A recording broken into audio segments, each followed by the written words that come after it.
आदाब, इस्तकबाल है। मैं हूं आपके साथ अबू हुरैरा। मुल्क में कोरोना के केसेस में तेजी से कमी आ रही है। गुज़िश्ता 24 घंटों में 26,000 केस दर्ज किए गए हैं। कई रियासतों में एक भी केस नहीं आया है। इसी तरह कई अजला और इलाकों में कोरोना फ्री हो गए, यानी इन इलाकों में कोरोना का कोई केस सामने नहीं आया। यानी हिंदुस्तान की कोरोना के खिलाफ जंग कामयाबी की तरफ तेजी से गामजन है। कोरोना वैक्सीनेशन में हिंदुस्तान ने दुनिया को दिखा दिया है कि वो इस लड़ाई में किसी से पीछे नहीं है।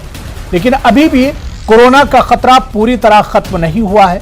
जो लोग ये समझ रहे हैं कि कोरोना का खतरा टल गया है, वो भूल कर रहे हैं। अभी भी बहुत एहतियात करने की जरूरत है। कोरोना वबा के कम होते केसेस पर हम बात करेंगे कि इस वक्त कितना मोहतात रहने की जरूरत है, किस तरह से बचाव किया जाए, क्योंकि लोगों में एक तरह से लापरवाही अब ज्यादा हो गई है। बाजार, मजहबी जो मकामात हैं वो और दुकानें, शॉपिंग मॉल्स एक तरह से खुल चुके हैं, लोगों की भीड़ भाड़ है। तो ऐसे में अब लोगों को किस तरह से बचाया जाए,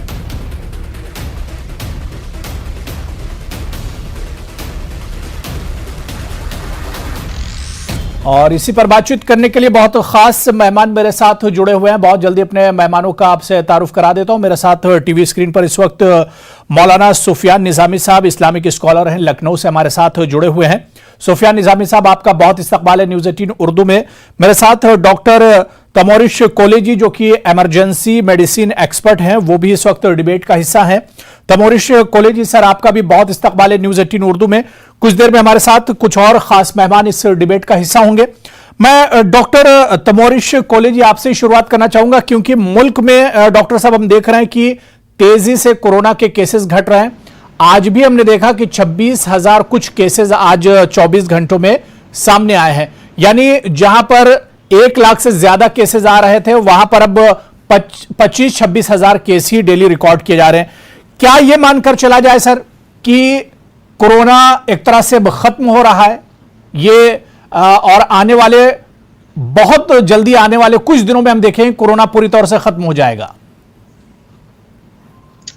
देखिए, कोरोना खत्म नहीं हुआ है, और जो लोग ऐसे सोच रहे हैं कि कोरोना खत्म हो गया है, वो बिल्कुल गलत सोच रहे हैं। अभी हम कोरोना का तीसरे लहर का इंतजार कर रहे हैं, और हमारा जितना भी मॉडलिंग है, जितना साइंटिस्ट है, इवन गवर्नमेंट्स इसके लिए तैयार है। तो इस सिचुएशन में हमारा खुशी का वक्त ये नहीं है, हमारा इम्तिहान का वक्त है। और जहां से हमने शुरू किए थे सोशल डिस्टेंसिंग, मास्क पहनना और हाथ धोना, वहां से लेके आज हम इतना वैक्सीनेशन कर चुके हैं कि हम उस जगह से बहुत आगे बढ़ चुके हैं। और इस टाइम पे अगर छोटी सी गलती हमने कर दिए, ये जो कोरोना का जो इतिवाद है वो हम ना माने, तो हम बहुत बड़ा फिर हमको नुकसान चुकाना पड़ेगा। तो ये वक्त सबसे इम्तिहान का वक्त है, और जो प्रिकॉशंस और जो गाइडलाइंस आ रहा है उनको हमको पालन करना चाहिए। जी बिल्कुल। यानी कोरोना के केसेस कम जरूर हो रहे हैं, लेकिन बिल्कुल मोहतात रहने की जरूरत है। थोड़ी सी भी लापरवाही होगी तो मामला बढ़ सकता है, कोरोना के केसेस दोबारा से बढ़ सकते हैं। मेरे साथ एक और बहुत खास मेहमान डॉक्टर स्वाति महेश्वरी जी, जो कि सीनियर इंटरनल मेडिसिन एक्सपर्ट हैं, वो भी डिबेट में जुड़ चुकी हैं। डॉक्टर स्वाति महेश्वरी, आपका भी बहुत इस्तकबाल है न्यूज़ 18 उर्दू में। मैं सुफियान निजामी साहब आपके पास आना चाहूंगा। सुफियान निजामी साहब, हमने देखा कि जो मजहबी मकामात हैं, मस्जिद, मंदिर, इबादत गाहें और इसी तरह से गुरुद्वारा, यहां से कोरोना के दौर में बहुत काम किया गया। और अब जब वैक्सीनेशन की बारी आई, वैक्सीन के टीके दिए जा रहे हैं, वैक्सीन लगाया जा रहा है, तो ऐसे में भी मजहबी जो, चाहे उलमा की हम बात करें, असातिज़ा की बात करें या मजहबी मकामात की बात करें, इन्होंने बहुत अहम किरदार अदा किया। निजामी साहब, अब जब कोरोना के केसेस बहुत कम है, तो हम देखते हैं कि लोगों में अब एक लापरवाही से आ रही है। कैसे लोगों को अभी भी बेदार करने की जरूरत है? क्या कुछ करने की जरूरत है अभी भी? देखिए पुराना भाई, बहुत अच्छे वक्त पर आपने इस बहस को रखा है, और मुझे लगता है कि जो अभी किसी भी गफलत का शिकार हैं कोरोना को लेकर, या किसी भी तरीके की मिसअंडरस्टैंडिंग उनके जहनों में है, या ये वो समझते हैं कि कोरोना जैसी मुहलिक बीमारी हमारे मुल्क से खत्म हो गई है, तो उनके लिए एक नजीर है ये प्रोग्राम। जैसा कि डॉक्टर साहब ने अभी बताया कि किसी भी तरीके की गफलत और किसी भी तरीके की लापरवाही का वक्त नहीं है।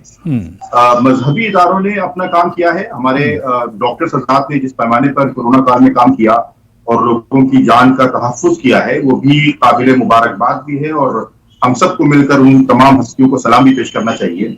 लेकिन मजहबी इदारों में जिस तरीके की एक आपने देखा कि पोलियो के वक्त में एक गलतफहमी थी, खासतौर पर कम्युनिटी के अंदर, तो ऐसे में जब उलमाए किराम ने और हमारे बुजुर्गों ने बढ़ चढ़कर उस गलतफहमी को दूर किया और लोगों के अंदर जागरूकता और बेदारी पैदा की, तो उसका नतीजा ये हुआ कि हमने पोलियो से जंग जीती है। आज भी मजहबी इदारे और खासतौर पर अगर आप देखेंगे कि हमारे जो हिंदुस्तान का सबसे पहला मजहबी सेंटर जिसको कोविड सेंटर बनाया गया, कोविड वैक्सीनेशन सेंटर, सॉरी, उसमें हमारी ईदगाह अशबाक जो लखनऊ की में कायम है, आप बेहतर जानते हैं, वहां से एक शुरुआत हुई। तो अभी जो उलमाए किराम हैं, खासतौर पर जो जिम्मेदार हैसियत उनके समाज में है, उनकी तरफ से ये जरूरी है कि जान की हिफाजत के सिलसिले में और इंसानों की बका और इंसानों की जान के तहफ़्फ़ुज़ के सिलसिले में जो भी प्रिकॉशन गवर्नमेंट की तरफ से, एडमिनिस्ट्रेशन की तरफ से, अथॉरिटीज की तरफ से, हमारे डॉक्टर की तरफ से, डॉक्टर हजरात की तरफ से आ रहे हैं, उन पर हर्फ बहर्फ अमल कराने की जरूरत है। और अगर इस वक्त किसी भी तरीके की ढील, किसी भी तरीके की लापरवाही की गई, तो जिस तरीके के माहिरीन ने यह बताया है कि अक्टूबर में तीसरी लहर आने का खदशा है, तो अगर थोड़ी भी लापरवाही इस सिलसिले में की गई तो मैं समझता हूं कि जो इतनी मेहनत की गई है वो तमाम किए कराई मेहनत पर पानी फेरने के मिसदाक होगा। इसलिए जो हजरात बिल्कुल, यानी अभी भी लापरवाही नहीं होनी चाहिए, अभी भी बहुत एहतियात बरतने की एक तरह से जरूरत है।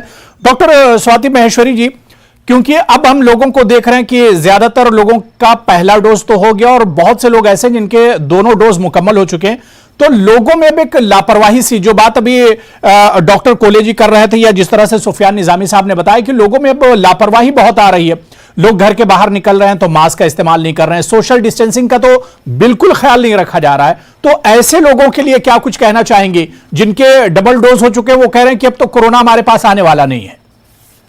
देखिए, ऐसे लोग ज्यादा खतरनाक हैं क्योंकि इन लोगों के मन में ये धारणा आ गई है कि अब हमने वैक्सीन लगवा ली है और अब हमें कोरोना नहीं होगा, ना हम दूसरों को कोरोना देंगे, जबकि ऐसा बिल्कुल नहीं है। संभावनाएं तब भी रहती है कि कोरोना संक्रमण आपको भी हो सकता है और खास तौर से आप वैक्सीन लगाने के बाद भी दूसरों को कोरोना संक्रमण जो है पास कर सकते हैं। इसलिए बहुत ज्यादा जरूरत है हर व्यक्ति के लिए कि वो कोविड एप्रोप्रिएट बिहेवियर का पूरा ध्यान रखें। ये ना भूलें कि ये हमें फिर भी करना ही है, चाहे हमने वैक्सीन लगाई है या नहीं लगाई है, हमें इन बातों का जरूर ध्यान रखना होगा।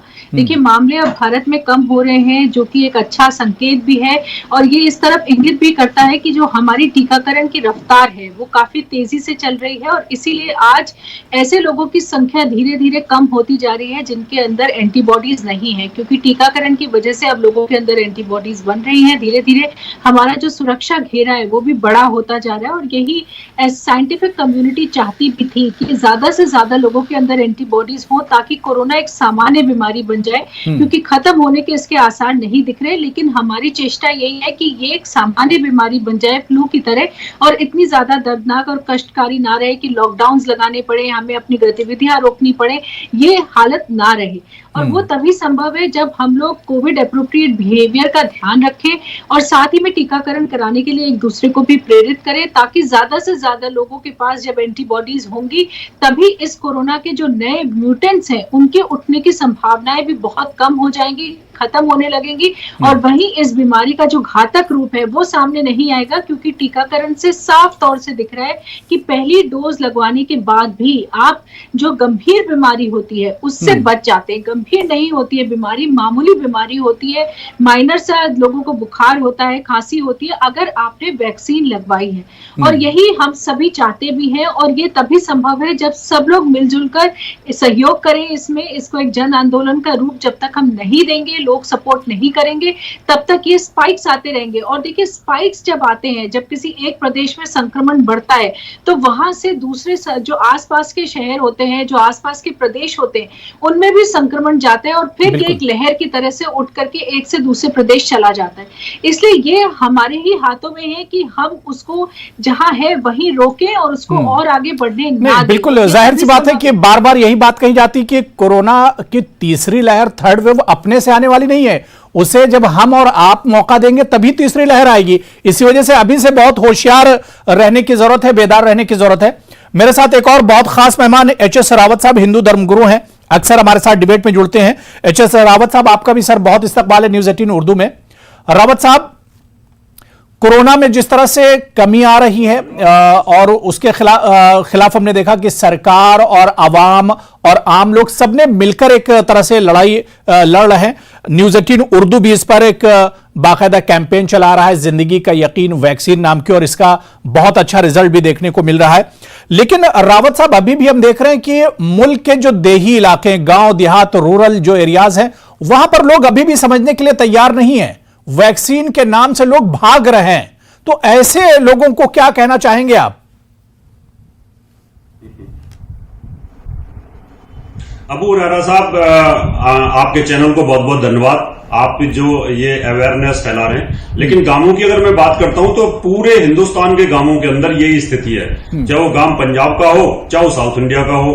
कारण यह है कि वहां की जो इम्यूनिटी है शरीर की, जो उनमें काम करने की क्षमता है, वो जो धूप में रहते हैं बहुत ज्यादा, तो वहां पर मुझे लगता है, कहीं पर मैं इतनी जगह गांवों में गया हूं, वहां पर कोई भी मास्क इस्तेमाल नहीं करता है, ना वो इसके लिए सीरियस है। उनको लगता है कि जनरल बुखार आ रहा है, वहां के जो जनरल छोटे छोटे डॉक्टर हैं वही वहां पे इंजेक्शन लगा देते हैं, वो ठीक हो जाते हैं। लेकिन बीच में जब सेकंड वेव आई थी तो उस समय गांवों पर भी इसका बुरा प्रभाव था। लेकिन शहरों के अंदर क्या है, डेंसिटी ज्यादा है और यहां पर पॉल्यूशन ज्यादा है। अभी गांव के अंदर 10 पॉल्यूशन है, यहां पर 600 पॉल्यूशन है, तो उसका निश्चित तौर पर इफेक्ट आता है। जब हम ही अगर दिल्ली से बाहर जाते हैं तो हमारी आधी दवाइयां कम हो जाती हैं। तो एनवायरनमेंट का फर्क है। जो प्रिकॉशंस हम शहरों के अंदर ले रहे हैं, उतनी प्रिकॉशंस मुझे लगता है गांवों के अंदर जरूरत ही नहीं है, क्योंकि वो खेतों में काम करते हैं। नहीं, तो रावत साहब क्या क्योंकि सरकार हर तरह से कोशिश कर रही है कि सभी लोगों को वैक्सीन दिया जाए, वैक्सीनेशन किया जाए, लेकिन गांव देहात में जहां पर बहुत पढ़े लिखे लोग नहीं, क्या आपको नहीं लगता है कि वहां पर जो पंडित हैं, मंदिर के जो पुजारी हैं, जो मस्जिद के इमाम हैं, जो मौलाना है, वहां पर धर्म गुरुओं को आगे आना चाहिए, इसके लिए उन्हें पहल करनी चाहिए?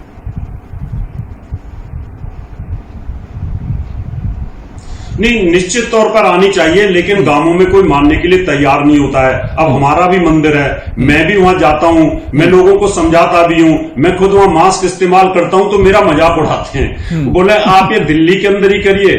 कि तो उनको कितना समझाने की हम कोशिश करते हैं, लेकिन फिर मैंने उस सिस्टम को समझा कि गांवों के अंदर अभी इतनी ये भयंकर बीमारी शहरों के मुकाबले क्यों नहीं फैल पाई है। तो उसका एक कारण है कि वहां पर लोग कम है, और दूसरा कि घर भी थोड़े दूर दूर होते हैं, खेतों पर उनके घर बने होते हैं, वो वैसे ही एक तरह से क्वारंटाइन के अंदर रहते हैं। पंजाब के अंदर ज्यादातर मैक्सिमम सारे खेतों के ऊपर, हरियाणा खेतों के ऊपर घर बने हुए हैं, पश्चिमी उत्तर प्रदेश में खेतों के ऊपर घर बने हुए हैं। तो वहां पर और शहरों में अबू हुरैरा साहब बहुत फर्क है। जो शहर बड़ी आबादी वाले हैं ना, वहां पर बहुत ज्यादा प्रिकॉशंस की जरूरत है, और आपके चैनल के अवेयरनेस की वजह से शहरों में सभी लोग मास्क लेकर के चल रहे हैं, लगा रहे हैं, और बहुत ज्यादा अलर्ट भी हैं। तो इस वजह से इसको कंट्रोल किया जा रहा है, और मुझे लगता है कंट्रोल हो जाएगा। बिल्कुल। मैं डॉक्टर तमोरिश कोहली जी आपके पास आना चाहूंगा।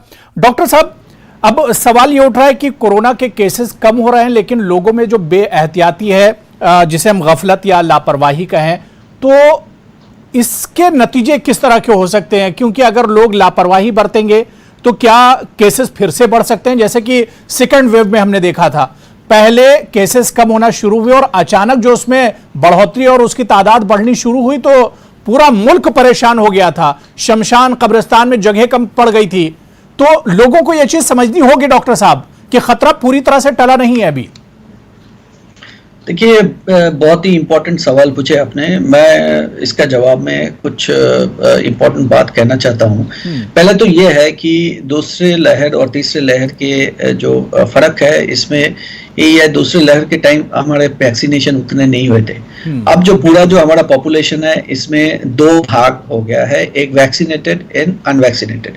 आप आज अमेरिका का स्थिति देखेंगे कि वैक्सीनेटेड पॉपुलेशन जो है, उनमें कोविड का जो असर है बहुत ही कम है। अनवैक्सीनेटेड पॉपुलेशन में कोविड का असर बहुत ज्यादा है, और अभी यूएस में तीसरे लहर का जो तवाई है वो चल रहा है। तो ये तो हमारे सामने एक एग्जाम्पल है। तो जहां पे वैक्सीनेशन नहीं है, जिस पॉकेट्स में, अगर गांव में भी है, शहर में भी है, उस जो पॉपुलेशन है उसमें ज्यादा फैलने का चांसेस है। सेकंड, अभी जो हम बात कर रहे थे गांव और शहर, आज हम इतना कनेक्टेड है कि एक शहर का आदमी गांव जा सकता है, गांव का आदमी शहर आ सकता है। और हमने जो सेकेंड वेव में देखा, जो डेल्टा जो स्ट्रेन आया, उसका फैलने का चांस जो ओरिजिनल स्ट्रेन था उसका 4 गुना था। मतलब एक आदमी कम से कम 8 आदमी को भी इन्फेक्ट कर सकते थे। और वैक्सीनेटेड इंडिविजुअल्स जो अभी डॉक्टर साहब बता रहे थे कि बिना मास्क के घूम रहा है, कि सोच रहा है कि हमको कुछ नहीं होगा, उसको अगर साइलेंट इन्फेक्शन हो गया कि माइल्ड इन्फेक्शन हो गया, वो खुद भी पास कर सकता है। तो ये जो 3 चीज है, ये हमको सीधा बताता है कि थर्ड वेव आएगा। थर्ड वेव ऐसे जगह पे आएगा जहां पे अनवैक्सीनेटेड पॉपुलेशन है, और जो ये कोविड अप्रोप्रिएट बिहेवियर्स को फॉलो नहीं कर रहा है, वो गांव का कोने में भी हो सकता है, शहर में भी हो सकता है। चिंता का बात यह है, अगर ये नंबर सेकेंड वेव जैसे ज्यादा हो गया, क्योंकि हमारा हेल्थ केयर फैसिलिटीज जो है उसका एक लिमिट होता है, ऑक्सीजन, दवाई, ये सब का क्राइसिस बहुत हमने बुरे दिन देखा हुआ है। हम उससे ज्यादा प्रिपेयर्ड है, बट हमारे मकसद और हमारा जो एफर्ट्स है वो ये होना चाहिए कि ये थर्ड वेव का केसेस ना बढ़े। वैक्सीनेशन का जो स्पीड है उसको हम और आगे बढ़ाएं, और जो अनवैक्सीनेटेड पीपल है, जब भी आपने सुन रहे थे कि गांव का लोग मानने के लिए तैयार नहीं है, हमारा फेलियर है। हमको गांव में जाना चाहिए और समझाना चाहिए कि ये वैक्सीन बहुत ही जरूरी है, क्योंकि सब लोग जब तक वैक्सीनेट ना हो जाए, सबका खतरा बनता है। एक आदमी अगर छूट गया तो फिर वही आदमी से फिर भी इन्फेक्शन फैल। बिल्कुल, यानी एक शख्स अगर छूट जाता है तब भी कोरोना से एक तरह से महफूज नहीं रह सकते हैं। जड़ से कोरोना को उखाड़ फेंकने की जरूरत है। मैं सुफियान निजामी साहब आपके पास आना चाहूंगा।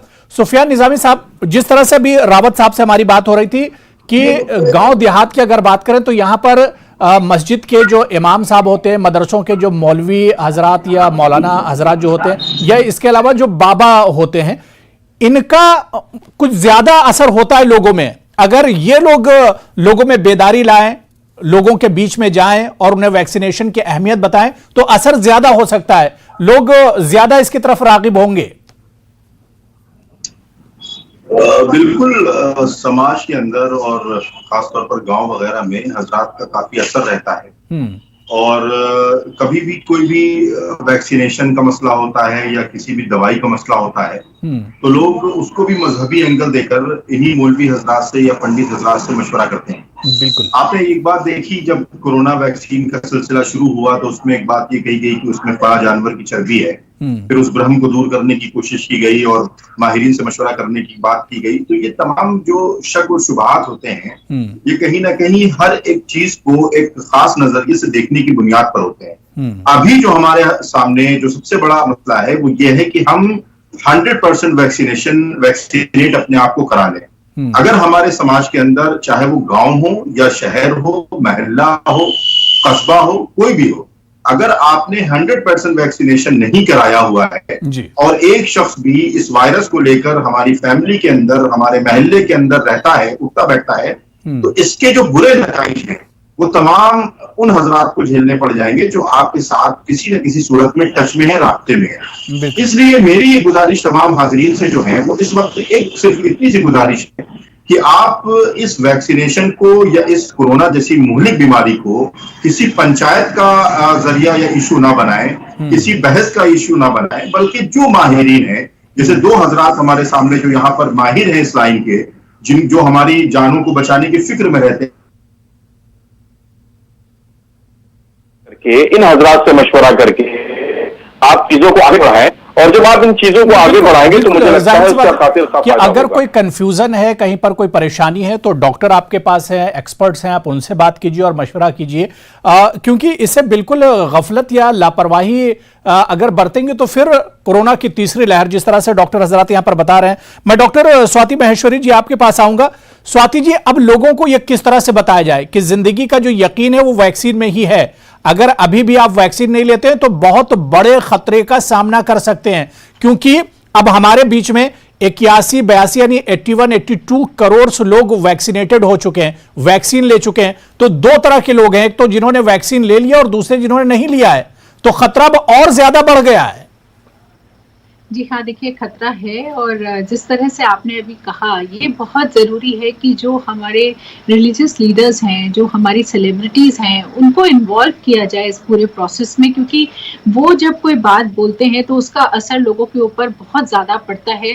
वो एक इन्फ्लुएंसर की तरह हैं, उनकी मिसाल को लोग फॉलो करते हैं। तो इन लोगों को ज़रूर आगे आकर के अपनी कम्युनिटीज़ को ये समझाना चाहिए कि वैक्सीन हमारे लिए इस वक्त वरदायनी है और कितनी बड़ी बात है कि इतने छोटे समय में वैक्सीन जो है वो बन गई है और हम एक ऐसे मुल्क में रह रहे हैं जहां वैक्सीन हम लोगों को मुफ्त मिल रही है और 81 करोड़ लोगों को लगा चुके हैं।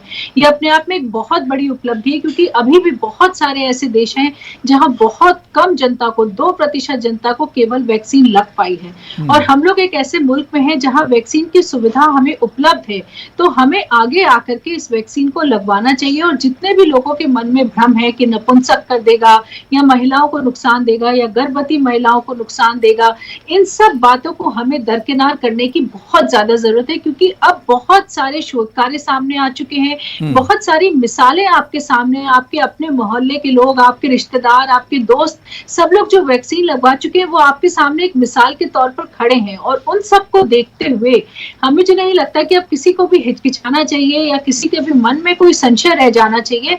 हर किसी को इस वक्त वैक्सीन पर भरोसा करना चाहिए। अब तो देखिए बच्चों के लिए भी वैक्सीन आने वाली है जल्द ही, इसका भी ऐलान होने वाला है और उधर ज़ाइकोव डी भी इस महीने के अंत से बच्चों के लिए उपलब्ध होगी। तो अगर बड़े लोग लगवाएंगे तभी आप हिम्मत करके अपने बच्चों को ये वैक्सीन लगवा पाएंगे।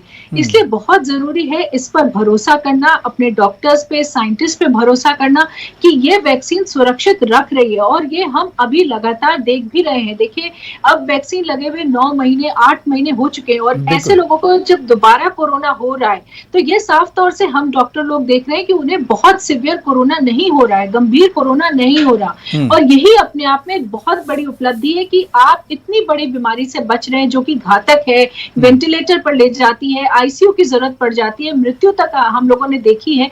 ऐसी स्थिति में अगर हम कोई बीमारी टीकाकरण कराने से छोटी हो जाती है, आपको उसकी ज्यादा दिक्कत नहीं महसूस होती है, तो यही अपने आप में एक बहुत बड़ी उपलब्धि है और यही लोगों को समझना भी बिल्कुल। एचएस रावत साहब, जो बात डॉक्टर स्वाति महेश्वरी जी कह रही कि सरकार, इंतजामिया, एडमिनिस्ट्रेशन अपनी तरफ से पूरी कोशिश कर रही है, अब यह अवाम की ही जिम्मेदारी है, हमारी और आपकी ही जिम्मेदारी है कि किस तरह से इस पूरे अमल को, इस पूरे काम को मुकम्मल किया जाए, इसे किस तरह से कंप्लीट किया जाए, पाए तकमील तक पहुंचाया जाए। यह जिम्मेदारी हमारी और आपकी ही बस्ती है।